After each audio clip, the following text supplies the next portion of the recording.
Texas basketball continues to struggle in conference play. First-year head coach David Pierce and the Texas baseball team began 2017 campaign, and the Texas lacrosse upsets nationally ranked opponent. All this and more coming up on College Press Box.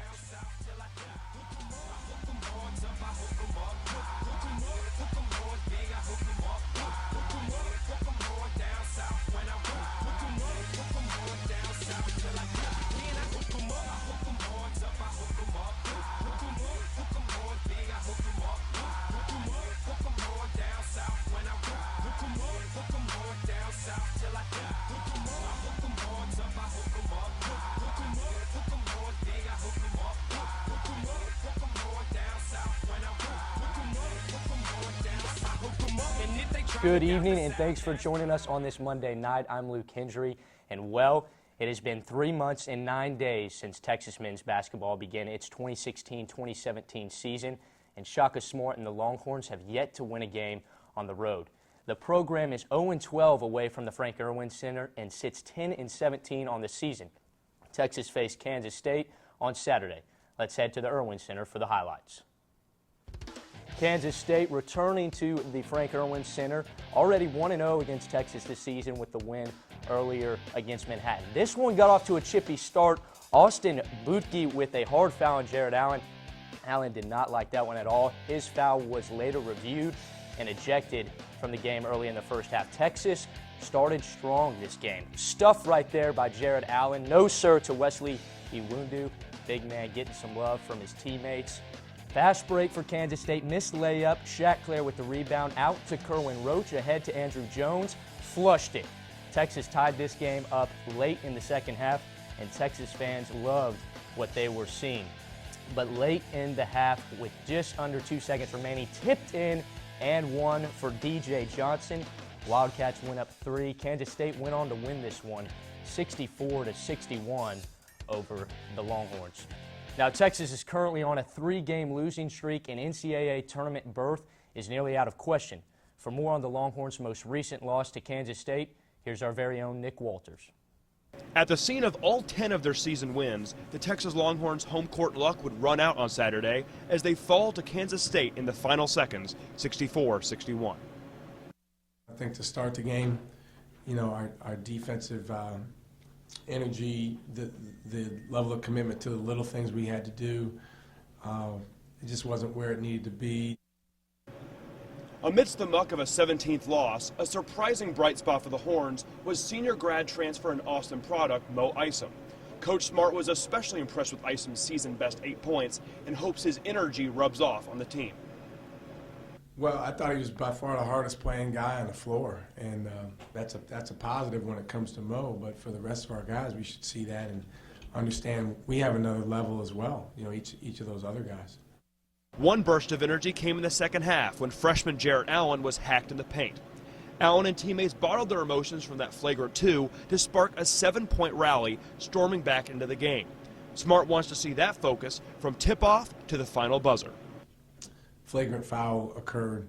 I think that did create a level of spunk on the part of our guys after that. But you can see, based on the look on guys' faces, based on the way they move, how bad they really, really want it. We need more of that. There's no question. Having dropped 10 of their last 13 matchups, Texas has little to no chance at a tournament berth.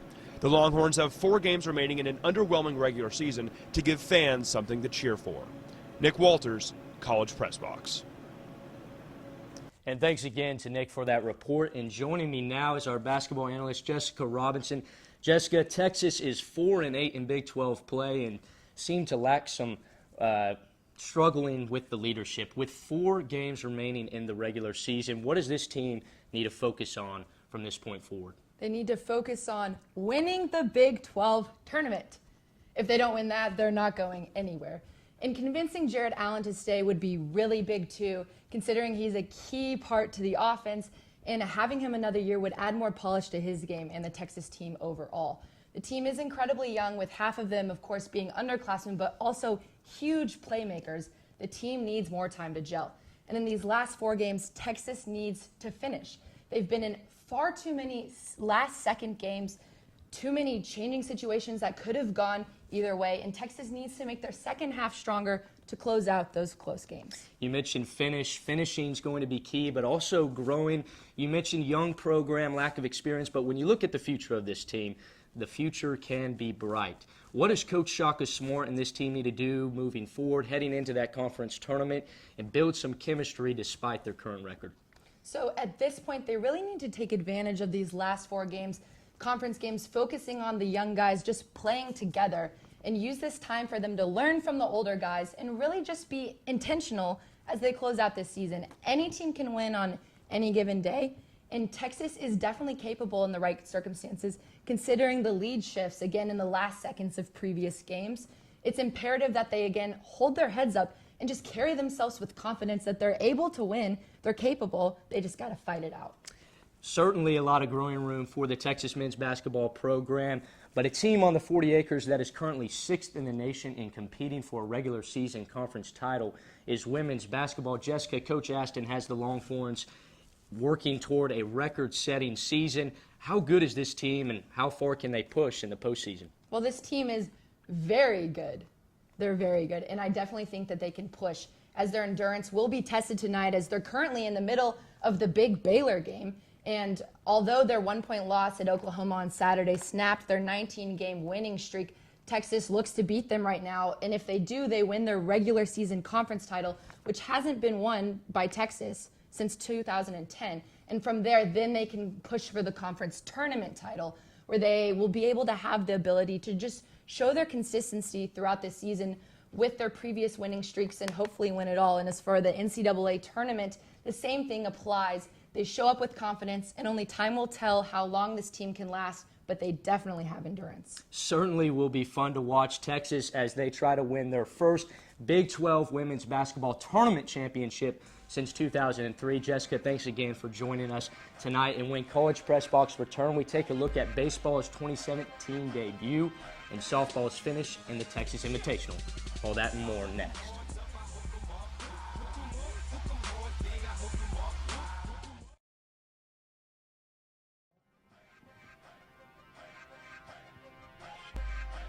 Welcome back to College Press Box. Joining me now at the desk is Elena Vieira. Elena, another close conference loss for the Texas basketball program. Any takeaways so far on the Longhorn season? Well, I think the overall kind of theme of this season has been that the inexperience of this Texas team has kind of been their downfall. But these young guys are definitely gelling better now than they were at the beginning of the season. But, you know, they still have a long way to go in terms of handling the pressure of all these close games. But even though men's basketball is having a rough season, other Longhorn sports are enjoying more successful seasons. This weekend, the Texas men's tennis team participated in the ITA National Team Indoor Championships at the University of Virginia. On Friday, the 10th-ranked Longhorns upset the 7th-ranked Florida Gators with a victory of 4-2.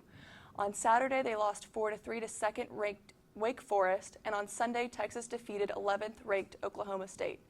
UT sophomore Harrison Scott and freshman Yuya Ito had standout performances in singles for the Longhorns the whole weekend.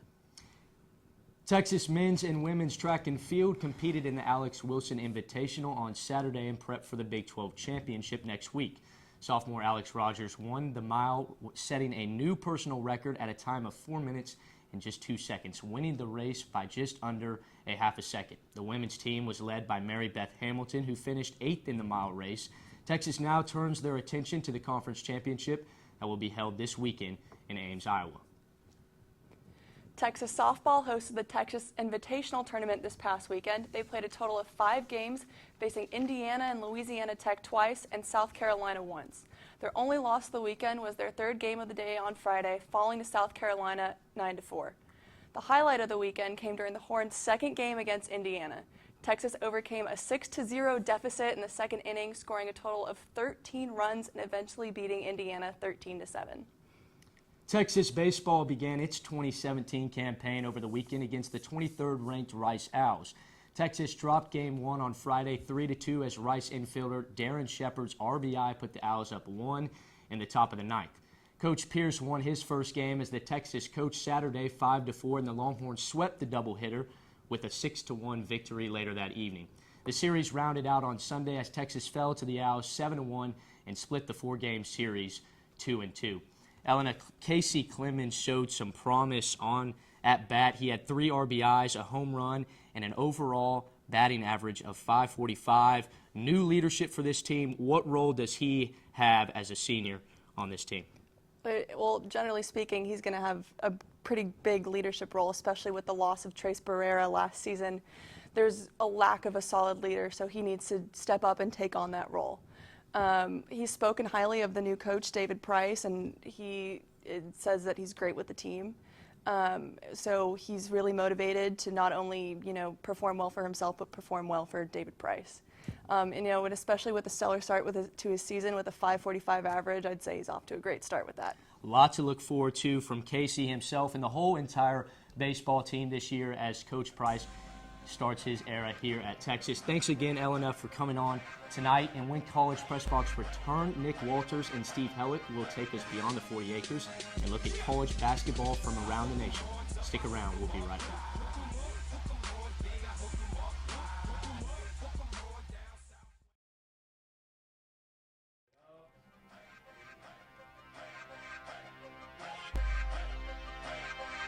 Hi, welcome back to College Press Box for this week's edition of Unhooked. I'm Steve Helwick alongside Nick Walters, who just transferred from Syracuse. It's your first show, Nick. How are you doing tonight? I'm doing great. It's awesome to work with the people at TSTV. Great, great, great people. And after a semester in New York, I think I'm going to be soaking in that Southern hospitality like a sponge.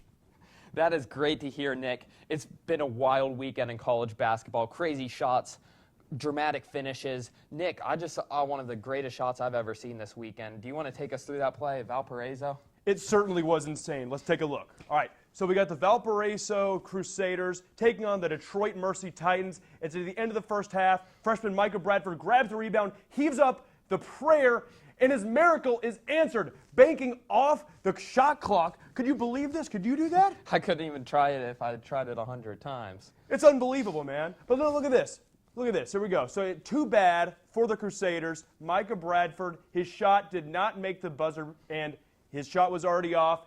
No, it does not count. But luckily for him, the Crusaders would hold on to beat the Detroit Mercy Titans 83-63. Still one of the best shots of the year.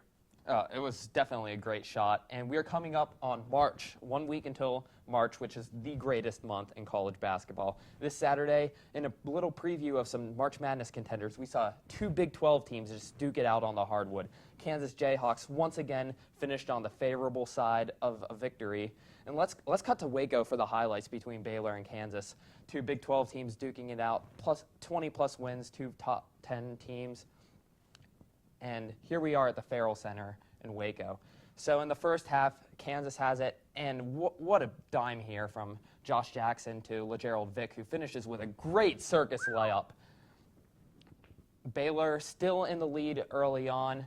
Kansas catching up. Here's a fast break, 4-on-1. Frank Mason, no-look pass, and Josh Jackson finishes it home with a slam. Nasty. The Jayhawks keep coming back into this, but Baylor wants to extend that lead. And Jake Lindsey just passes it to Manu Lecomte. That was a great floater there. Baylor extending that lead past double digits. But to finish the half, shades of Villanova from the tournament. Josh Jackson hits a 3 once again from the senior Frank Mason on the assist. And we've got a ball game here. In this late second half, Kansas trying to inch back into the game. And Mason, he's going to find who else? Josh Jackson down low. Mason finished with 23 points, 8 assists. Kansas takes the lead on 4 Devontae Graham free throws to get up 67-65. Last gasp for Baylor. And Lecomte, just a little too much sauce on that jumper. And the Kansas Jayhawks once again finish out on top. That they're headed towards their 13th consecutive Big 12 regular season title, that's just unprecedented. And that would also be 8th consecutive time they'd finish as a top 2 seed in March Madness. Speaking of top teams in March Madness, right now the top 2 teams in the AP poll are 2 mid-majors, Gonzaga and Villanova. Mid-major 1 seeds have struggled in the past. What do you think about these Gonzaga and Villanova programs this year? Do they have what it takes to make a Final Four or a long tournament run? All right, well, look, Gonzaga is 28-0. 25 of those wins have been by double digits, including each of their last 20 games. All right, that's really, really impressive. Just think about that, right? but Villanova has won 9 games against teams in the top 25 RPI versus Gonzaga's 7. I get it. That's a nice stat. They have pretty good competition, even as a sub-major team. But, look, Villanova has fallen to a non-contender in the Marquette team, which is now 16-10. I think something has to be said for undefeated. Look, see all the times in sports when there are those certain teams that get it clicking in the end, and they have that rhythm. Okay, I think Gonzaga has the razzle-dazzle, the oomph, that X factor to make their way into the Final Four, Steve. I agree. Gonzaga's really impressed me this year. I just can't help but think of that Wichita State team that entered the tournament a couple years ago, fell to 8-seed Kentucky right away. These 1-seed mid-majors have struggled. You saw Villanova fall in the round of 32, Gonzaga fall in the round of 32 recently. Gonzaga just hasn't made that Final Four yet in this long tournament run that they've had. I mean, it's going to be tough, but I just can't wait until March till we see what happens. Yep. Well, it will certainly be interesting to see how Gonzaga and Villanova perform in the big dance. That does it for this edition of Unhooked, your weekly dose of sports off the 40 acres. Keep it locked in here on College Crossfire to see a forecast of the coming week in Texas sports.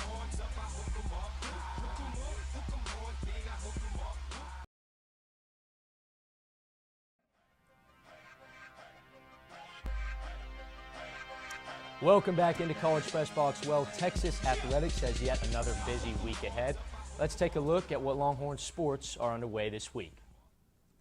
Currently, women's basketball taking on Baylor right here in Austin, and men's basketball in Morgantown against West Virginia. Today and tomorrow, women's golf will be at the All-State Sugar Bowl Intercollegiate, and on Wednesday, baseball will have a non-conference matchup against Sam Houston State. Heading into the weekend, men's and women's swimming will be competing all the way until Saturday in the all-important Big 12 Championship. Softball will be at the Mary Nutter Classic, and baseball will be having a series against UConn. That series can be caught on LHN. Now, before we go, the Texas men's lacrosse team hosted conference opponent and 24th-ranked SMU on Saturday. Both programs are a part of the Lone Star Alliance Conference within the Men's Collegiate Lacrosse Association. The Longhorns revamped their team over the offseason, adding 23 new players. The Texas offense simply overwhelmed SMU's defense en route to a 10-5 victory. The Longhorns are off to a 3-0 start, the best since Coach Seth Bachmeier took over the reins just a season ago. Texas will continue conference play against TCU on Saturday. Well, that is all we're going to have for you tonight. And once again, thanks so much for joining us. Follow TSTV Sports on social media throughout the year for your latest Longhorn sports coverage. That is at TSTV Sports. And join us right here every Monday night for College Press Box. Also, for some hot takes, don't forget to tune into our sister show, College Crossfire, airing on Wednesdays at 9. From all of us here in studio and Master Control, a special thanks to you for spending your Monday night with us. Until next time, I'm Luke Kendry. Good night.